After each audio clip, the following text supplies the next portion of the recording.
Welcome to মুনমুনের classroom. আমরা বেশ কিছুদিন ভিডিও দিতে পারছিলাম না স্কুলের কারণে, স্কুলের সমস্যা ছিল।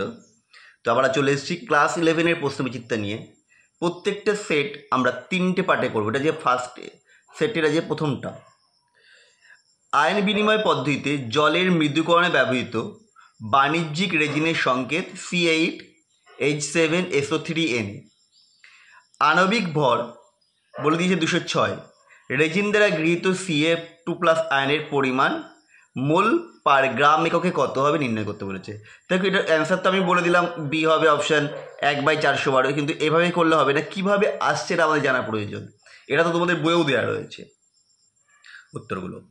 দেখো এটা এইভাবে হবে যে এটা বিক্রিয়া, দেখো Ca2+ আর এখানে আছে কি Na+। এই Na+-এর বদলে Ca+ ঢুকবে, তাহলে বিক্রিয়াটা কী হবে 2C8H7SO3Na প্লাস Ca2+ তৈরি হবে Ca8H7SO3 whole to Ca plus 2Na+। তাহলে এখানে আমরা দেখছি 2 অণু লাগছে রেজিন, মানে 412 গ্রাম রেজিন লাগছে 1 মোল Ca2+-এর জন্য। তাহলে 1 গ্রাম রেজিন কত গ্রাম Ca2+-কে প্রস্তুত করবে না 1/412 মোলকে। এটাই হচ্ছে রেজিন দ্বারা গৃহীত সর্বাধিক Ca2+ আয়নের পরিমাণ, অপশান বি।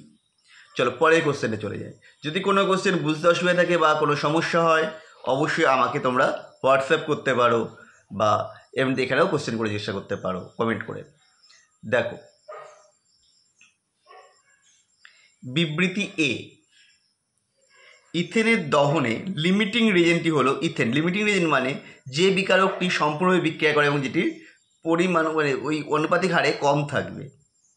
কারণ কি বলছে, অক্সিজেনের প্রকৃতিতে যথেষ্ট পরিমাণে পাওয়া যায়।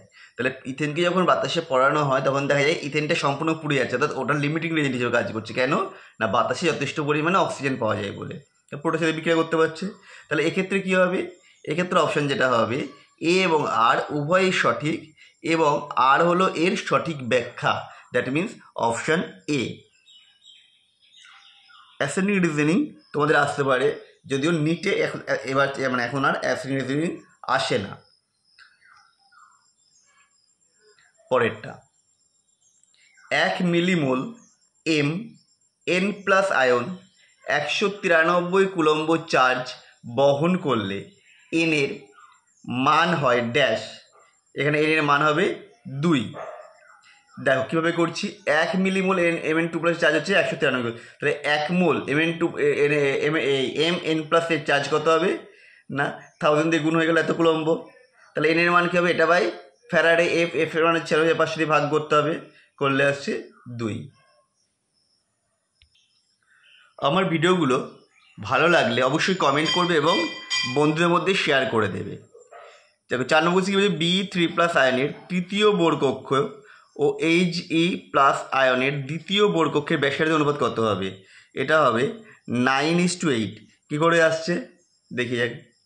দেখো B3 তৃতীয় বোর কক্ষের ব্যাসার্ধ কত, আর n²h²/4π mz²। এটা করলে আসছে n এর মান বসিয়ে দিয়েছি 3² আর এখানে 4πz। এর মান হচ্ছে m এর মান হচ্ছে এই z এর মান হচ্ছে 4। একইভাবে হিলিয়ামের ক্ষেত্রেও বের করে নিয়েছি, যে দুটো অনুপাত ইস্টু বের করা হয়েছে। দেখো এখানে নিচে হচ্ছে 4π কেটে যাচ্ছে, m কেটে যাচ্ছে, স্কোয়ার কেটে যাচ্ছে, ওপরে স্কোয়ার কেটে যাচ্ছে। তার মানে এখানে আসছে 9/4 আর এখানে আসছে 4/2। এবার কোনাকুনি গুণ করা হয়ে গেল, করে বের করা হয়েছে 9:8। পরের কোশ্চেন, বোর কক্ষস্থিত হাইড্রোজেন পরমাণুর একটি ইলেকট্রনের নিউক্লিয়াসের চারিদিকে একবার ঘুরতে সময় লাগবে কতটা। দেখো এটা আমরা ক্যালকুলেশন করেছি, ক্যালকুলেশন একটু কাটাকাটি হয়েছে, একটু বুঝতে কষ্ট হতে পারে, দেখেও দাও। বলছে হাইড্রোজেন বোর কক্ষে একটি ইলেকট্রন পরমাণু, বোর কক্ষস্থিত হাইড্রোজেন পরমাণু একটি ইলেকট্রনের ব্যাসার্ধ আমি ধরে নিয়েছি আর। তাহলে করে পরিধি কত হবে 2πr, বৃত্তের পরিধি সূত্র। বেগ v = কী হবে NH/2π কী করে আমরা জানি mvr = NH/2π। তাহলে v = কী হবে NH/2πmr, সেটাই করেছি। তাহলে ইলেকট্রনের চারিদিকে ঘুরতে কত সময় লাগবে, এটা হচ্ছে দূরত্ব বাই গতিবেগ, সেই ফর্মুলায় ফেলে দিলাম 2πr/nh, 2πmr, ক্যালকুলেশন করলে আসছে 4πm² nh।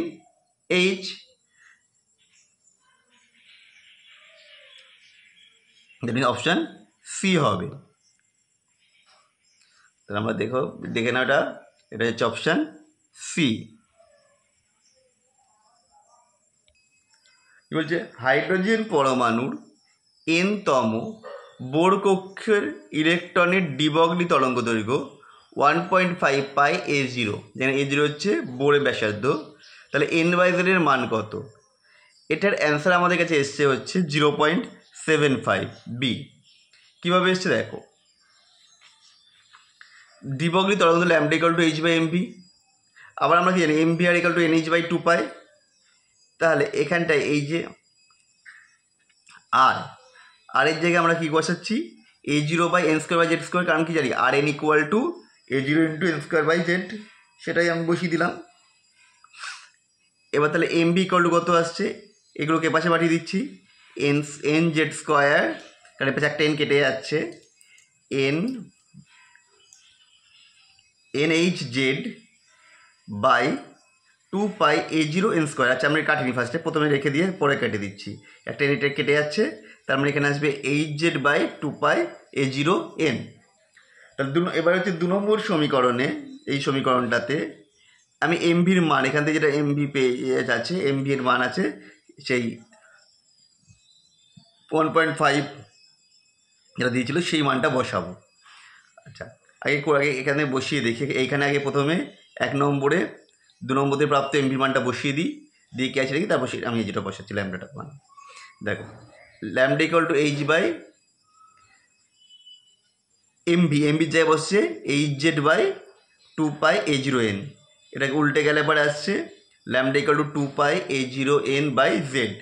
এবার এখানে ল্যামডার মানটা আমরা বলে দিয়েছিল কত, 1.5 πa0, সেই মানটা আমরা বসিয়ে দিয়েছি, দিয়ে ক্যালকুলেশন করছি, n/z আসছে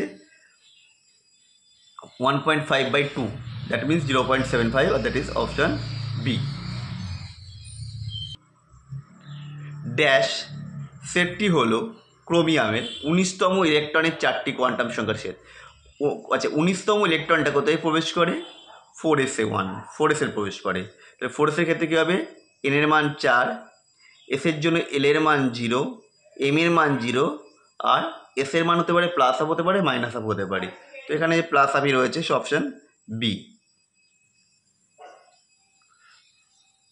পরেরটা, স্থির অবস্থায় একটি প্রোটন ও ইলেকট্রনের একই বিভব প্রভেদে ত্বরণ লাভ করলো। ইলেকট্রনটির থেকে প্রোটনের 200 গুণ ভারী ধরে নিলে প্রোটনের ডিবগলি তরঙ্গ দৈর্ঘ্যের জন্য ল্যামডা পি এবং ইলেকট্রনিক ডিবগলি তরঙ্গ ল্যামডা ই হলে এদের মধ্যে সম্পর্কটি হবে। এটা যেটা আসছে সম্পর্ক, এই ক্যালকুলেশনটা আমার ঠিকঠাক হচ্ছে না, এটা অপশন বি হবে। তোমরা দেখবে ক্যালকুলেশনটা কী করে করছে, যদি তোমরা কেউ পারো প্লিজ আমাকে কমেন্ট করে জানাও বা আমাকে হোয়াটসঅ্যাপ করে জানাতে পারো। আচ্ছা 9এরটা, 4f কক্ষক ও 3s কক্ষকে থাকা দুটি ইলেকট্রনের মধ্যে কক্ষকীয় কৌণিক ভরবেগের পার্থক্য কত হবে? এটা হবে 3√2 h/2π, দ্যাট মিন্স এটা বি, ভুল বললাম, বি নয়, এটা হবে এ, 2√3। কীভাবে আসে দেখো, 4f কক্ষের জন্য কৌণিক ভরবেগ √l × l+1 h/2π। এবার এল এর মান হচ্ছে 3 বসিয়ে দিচ্ছি, 3 × 4 করলে আসছে 2√3 h/2π। 3s এর জন্য কত হবে, 0 × √0+1, মানে √এর মধ্যে 0 × 0+1 h/2π, দ্যাট মিনস 0ই হয়ে যাচ্ছে। তাহলে পার্থক্য মানে বিয়োগ করে দিতে হবে, বিয়োগ করে এরা এলো অপশানে, মানে 2√3 h/2π। পরেরটা, এটা তোমাদের বইয়ে ছিল, মানে প্রশ্নের বইয়ে, গ্যাডেলেনিয়ামের Z64 সঠিক ইলেকট্রন বিন্যাস এই 4টের মধ্যে কোনটা হবে?